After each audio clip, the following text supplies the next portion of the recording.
Donc Airgasner, pour répondre à la demande sur le collectif et viser jusqu'à de la grosse puissance,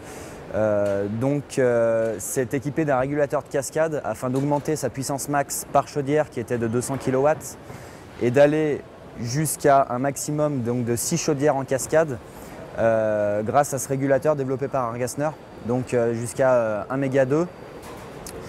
Ça nous permet donc d'avoir la qualité du matériel Airgasner sur la fiabilité de fonctionnement, d'avoir un entretien très réduit par rapport aux chaudières de grosse puissance où on va avoir des entretiens réguliers au cours de l'année.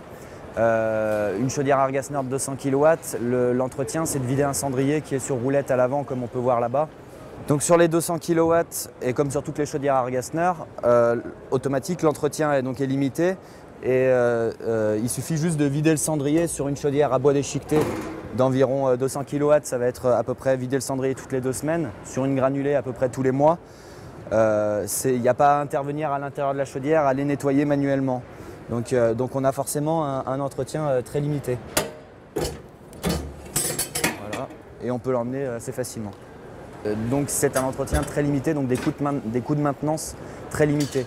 Donc on est capable de monter en puissance pour des coûts d'installation relativement restreints par rapport à une chaudière unitaire, de s'offrir une sécurité sur le nombre de chaudières et donc de se conserver forcément toujours un maximum de chaudières en fonctionnement et donc de se permettre un entretien aussi très minimal.